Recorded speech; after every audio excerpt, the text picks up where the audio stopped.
Why are we afraid of Asian catfish more than snakes? Which shark, in the opinion of Jacques Cousteau, is the most dangerous for a human? Which fish produces venom by virtue of bacteria? Keep watching until the end, and you'll learn everything. In this episode, I'll tell you about the most dangerous fish in the world.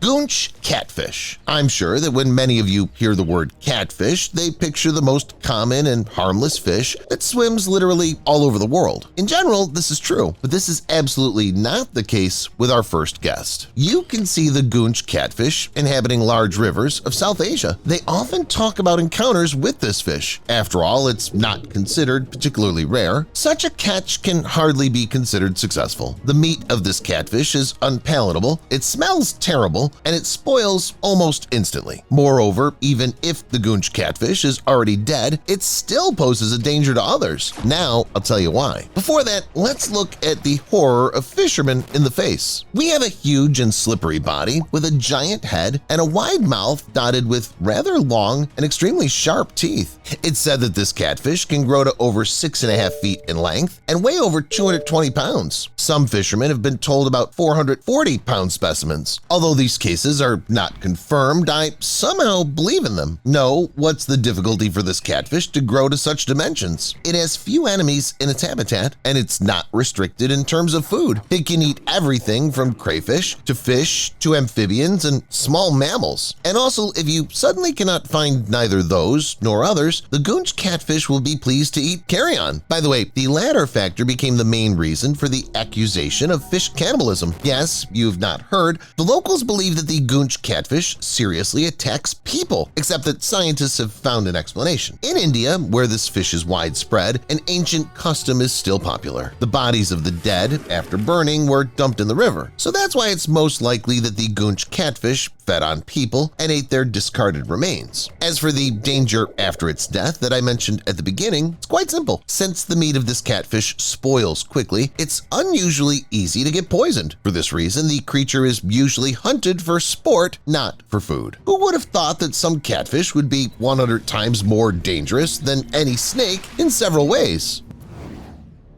Reef stonefish. Let me tell you right away, it's a real nightmare for tourists as it's almost impossible to distinguish it from any random stone somewhere in shallow water. And you cannot imagine what will be from contact with this fish. Classically, let's take our time and understand everything gradually. So the stonefish is a marine predatory fish that lives on the bottom near coral reefs and mimic the rock. It's a very toxic rock. Scientists consider it the most poisonous fish in the world. It has many sharp spines located on the dorsal fin with a small length of about 16 inches. Due to them, an inconspicuous stonefish enters unsuspecting enemies like a knife in butter, and it gives them a full-fledged poisonous blow, and the attack occurs both on the heart muscle and the nervous system. If a person is not given immediate support, most likely he will almost immediately die. What if a tourist stepped on this creature and there's no doctor around with a ready antidote in his pocket? Turns out that you can try to cut off the affected part of the body with a bandage and apply it to something as hot as possible. Our guest toxin is protein-based. This means that any heat will destroy it. As I said, the stonefish lives in shallow water and successfully resembles its namesake. Distinguishing it from an inanimate object is quite problematic. Therefore, as you realize, accidents involving this fish are plentiful. What about its diet? Fortunately, it's not dependent on the fear and panic of people, and it does not even drink our blood. It lies low and waits for the fish to swim by. As soon as one of them, or a squid and a shrimp, are within reach, the fish immediately opens its mouth and sucks the unfortunate victim into its bottomless womb.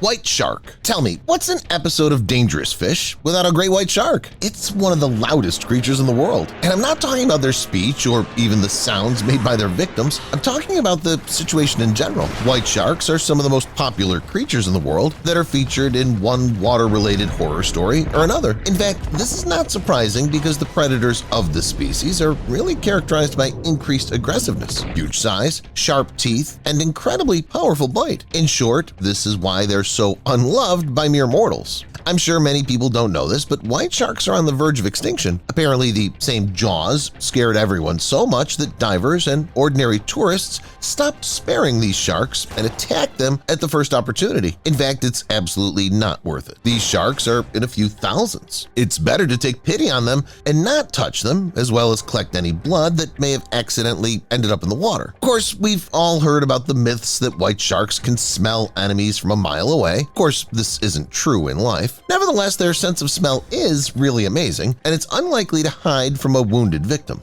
And in general, in case a white shark attacks, such a word as wound is slightly incorrect. No wounds, these predators don't leave. They immediately send the enemy to glory and they start eating. It's the jaws of incredible strength that help them. In 2007, one of the institutes decided to check the bite of this fish. It turned out that the force of bite of a 20-foot-long specimen exceeded 18,000 newtons. It's equivalent to a practical 2 tons. Red lionfish. Leave a like if the name of our next underwater guest seems more than peaceful and harmless to you. As that's usually the case, there's something terrible behind the pretty word. The red lionfish is another predator. You might think that it's not as big as a white shark, but I wouldn't rush to compliment it. There's a reason why its barbs are considered one of the most painful in nature. Every year, just one individual of this miniature species sends about 50,000 other fish to glory.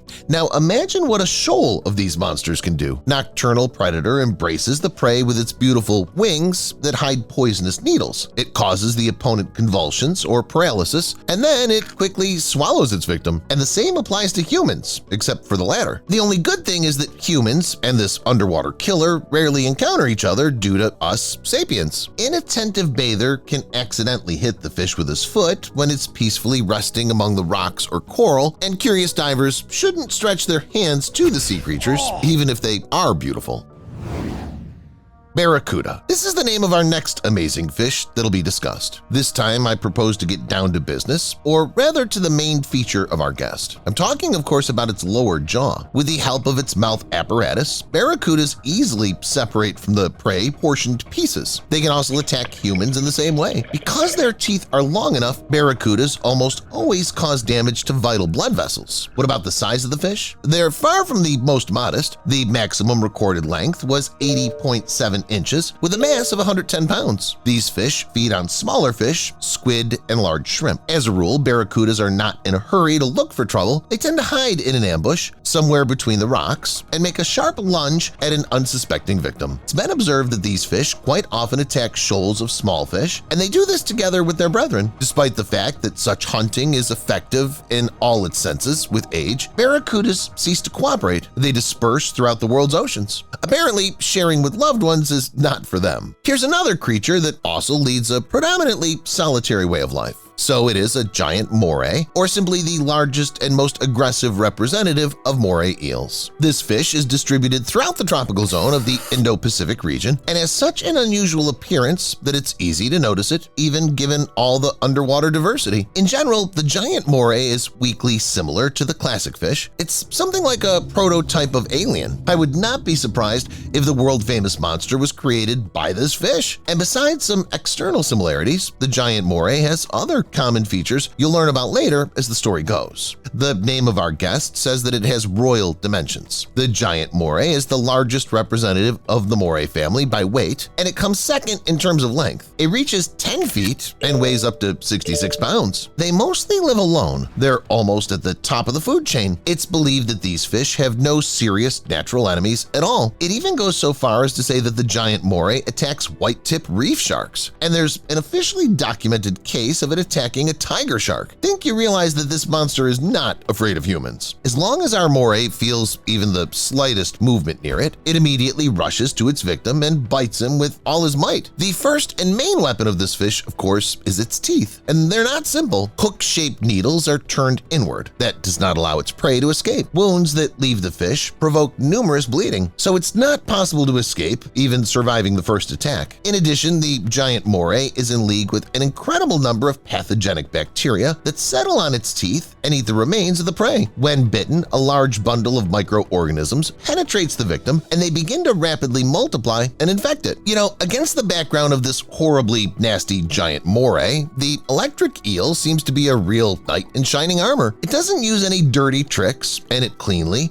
and openly stabs its enemies with a horse dose of electricity. Although that's what I thought, I don't even know which is better. Electric eels inhabit the rivers of northeastern South America and tributaries of the middle and lower streams of the Amazon. Despite their modest size, you wouldn't wish them on your worst enemy. Even all sorts of large predators bypass these eels. The thing is that even if the attack succeeds, and if the conditional crocodile sinks its teeth into the electric eel, it won't be able to eat it. Our guest will send any organism that attacked it to glory. It's funny that some time ago, people were so amazed by all this that they took the electric eel for a real wizard that's able to freeze victims. Fortunately, this theory fell apart soon. The whole world learned that eels still use ordinary electricity to stun their enemies. This oblong body has a lot of current. Mother Nature allocated to the electric organs about 4/5 of the length of the body. Thanks to such a terrifying concentration, this fish is able to create a voltage of up to 860 volts and a current of up to 40 milliamperes. And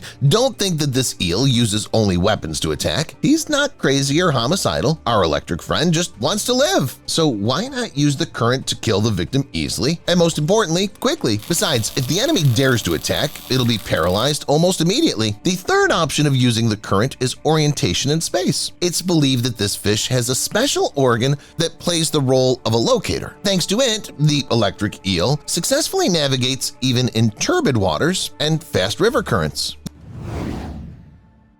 Yellow boxfish. Leave a like if you also associate it with some children's toy rather than with a dangerous underwater inhabitant. This bizarre, square-shaped fish has a rather bright color that tells us that you'd better not mess with it. In general, it feels more like nature, especially endows such living creatures with bright colors, making them more noticeable to others. In addition to the amazing shape, this fish can surprise us with its ability to release poisonous mucus when there's danger. This poison is produced not by the fish themselves, but by bacteria living in their intestines. All the toxin accumulates in their liver, and then it's released directly through the skin. Curiously, even this seemingly effective means of defense does not always save these fish from larger marine predators. Oceanic white-tip shark. Remember, today we've already talked about the white shark. Well, its notoriety is known to everyone, but few people know that there are other, by no means less dangerous sharks in the world. And the oceanic white-tip shark is definitely one of them. Even the world-famous researcher, Jacques Cousteau, called these sharks the most dangerous of all. In addition, he claimed that they're not afraid of divers at all. But why is there so little information about them? Actually, it's quite simple. The fact is that these sharks do not live close to the coast as the same white sharks. They attack mainly sailors or divers who go into deep water. As for the fish themselves, oceanic white-tip sharks grow over 10 feet in length, and they can weigh about 330 pounds. These predators move slowly in the water. I would even say indecently slow, but not because they have no strength, just so that they can save energy. At the right moment, this predator will make a quick lunge and immediately fill its stomach. To replenish the energy expended, this shark does the following. It opens its mouth and it swims at a minimum speed. Because the glare of the body of the giant is not visible, it's gradually and saturated with small organisms. Every little bit helps, and a light breakfast is ready. Sharks invade an island. This sounds incredible. Can it be true? Let's find it out. Shark Island. All of us more than once watched films or heard some stories with people encountering sharks ashore and hardly escaping from attacks. It seemed to me those were just cinema byproducts and nothing of this kind could have happened in real life. Anyway, it turned out I was wrong. Islands such as Réunion belongs to France, and it didn't stand out for anything against the background of other islands for a long time. However, everything has changed recently. In 2018, more than 50 shark attacks happened there, whereas between 2011 and 2016, Réunion was responsible for 20% of all the attacks of these predatory fish in the whole world. From that moment, almost the whole island was dotted with warning signs. The fishermen were banned from going sailing, and people strictly prohibited to bathe. Those are just separate, small coastal territories that are considered more or less safe. Even despite that, only a few people dared to swim there. People have been puzzled over the subject for a long time. They didn't understand why that happened and what was the real cause for such an interest from the side of the sharks. After all, this island used to be the same as other islands when suddenly the number of sharks around it started to grow considerably. Dozens of specialists tackled to study this area, and by joint forces they made correct conclusions rather quickly. There are two main reasons for what's happening. The first one is excessive fishing. Experts suggest that long-term fishing and catching small reef sharks, which competed with dangerous sharks for food and territory, eventually led to these dramatic consequences. Unfortunately, when predatory sharks ran out of food, they just had to go looking for it near the coast. In this case, the surfers play a role of injured fish, containing a lot of tasty meat. The second possible reason is muddy waters. Sharks like such conditions very much, and although there is no natural places like these on Reunion, the reason could be the construction of urban areas. Muddy fresh water gets into bays from cities. This water attracts sharks, and this is where the attacks take place most often. Thanks to this beautiful volcano, there are rich flora and fauna on the island, and this could be great if it didn't attract too much attention from predators. This way, there's nothing strange in such a large focus from these predators. However, the scientists are still not 100% sure in these versions. It's likely that a true reason for this shark invasion lies in something else, something people have no notion about yet.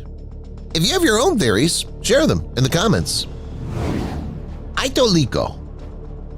What you hear now will turn upside down your notion of islands. Listen next. I think that an island invaded by spiders is the island where these arthropods live in slightly bigger numbers than usual. I'm sure that almost each of us had an analogical opinion about this subject. However, Itoliko is something special. This island in the Ionian Sea is fine all year round. In other words, it's always wonderful. After all, it's regularly invaded by hordes of spiders, which rapidly develop, seize territories, and eject poor people. As a result, the whole coastal line, including bushes, trees, and the scarce island infrastructure, are devoured by the web veil of incredible density, which, mildly speaking, looks frightening. This web, for your better understanding, is spread for more than 300 meters along the coastline. In addition, those are just the initial indicators. Later on, they increased in geometrical progression even more. So I'm afraid of even thinking about what may happen there now, this or the previous year. However, why is this happening? As well as in the case with sharks, everything has reasons. I'll tell you about them. Warm weather conditions first contributed to the spread of midges and other small insects, and then spiders. As it's known to science, the long-jawed orb weaver are capable of building big nests for mating, what they often do by the bodies of water. Their web is very dense, and an insect fallen in it doesn't stand a dog's chance of survival. This is exactly why these arthropods settled down well and started to live there successfully as long as the climate favored them. After all, nobody threatened them at that place. What's more, those regions were full of food. The only pleasant piece of news is that the spiders of this genus are indifferent to us humans. And it seems that there's no reasons for us to feel sad. I don't even know how you can keep calm under such conditions when you live where Spider-Man seems to have just exchanged blows. Rabbit Island. The island of Okunoshima is famous for other, more pleasant residents to contact with. This place, situated in the inner Japanese Sea near the city of Takahara, is known for a large population of rabbits. However, it was not always like this. You'll be surprised, but this island was erased from the world maps because super-secret laboratories developing chemical weapons were located on it. It was not for nothing that exactly this island was chosen to place them. It was perfectly isolated to maintain the needed level of secrecy and was far enough from Tokyo and other landmarks in case of an emergency event. How can such a serious place turn into a refuge for thousands of nice rabbits in a short period of time? Scientists don't know the answer to this question either. One of the versions states that the rabbits were brought there for pilot purposes, some gas experiments. When they passed them successfully, the fluffy animals were left as an honor or some kind of apology. Another version says that the first rabbits were brought there by children who came for an excursion. Many consider that's the truest version. But why were there so many rabbits there? Yes, this place is isolated from the predators. Yes, but that's not the reason why these animals swarmed here by hundreds or even thousands. However, people like it and they offer all the possible reasons to keep this phenomenon as long as possible. They ban hunting them and improve the neighborhoods, making rabbits' life much more pleasant and simpler. Queimada Grande. After receiving information about Okunoshima Island, it seems to me that rabbits can settle everywhere they like. You see, those are robust, very good at adapting and agile creatures, able to survive under any conditions. But now I'm ready to argue that Queimada Grande would exactly not be their new home. After all, this is a legendary island the snakes ejected every living creature from. Yes, you're not misheard, this is a snake island. There you won't find any other wild creatures. In the essence, these crawlers are the only inhabitants of the island. The scientists say that they're in abundance on the isle, 5 deadly creatures per square meter. For better or worse, there's always less snakes on the island. For the recent years alone, their amount has reduced approximately by 60%. Despite the fact that there are still many snakes there, it does take its toll on the common picture and future perspectives. By the way, it's Snake Island where a special crawler lives, one of the most venomous and unusual on the whole planet. Its name is the golden lancehead. The snake is a happy owner of the deadly toxin, standing for its serious concentration. Lancehead's bite causes instant tissue death that turns into necrosis. Poison is so powerful that it's able to dissolve organics in the bite site. There's no antitoxin to it, but the mortality record from the snake contact does not exceed 7%. As you understand, this creature uses that weapon only in special cases. For example, when you need to eject the last man from your native island so that the latter doesn't pry and doesn't bother. This story took place not so long ago.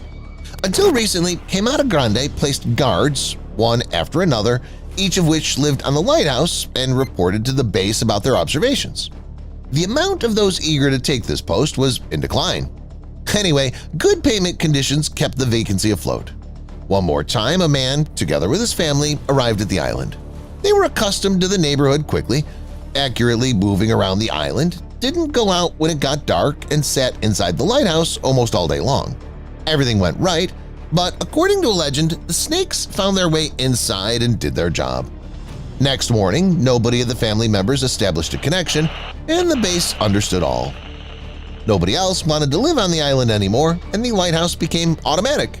Here's how the snakes finally ejected a man from the island, who is not so easy to get rid of.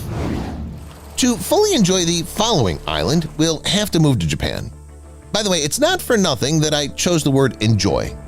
After all, Aoshima Island is a paradise for cats, which means for people as well. The island is situated 8 miles off the northern coast of the main isle, Shikoku. As you've already understood, it's famous for a huge number of the 4-legged fluffy friends.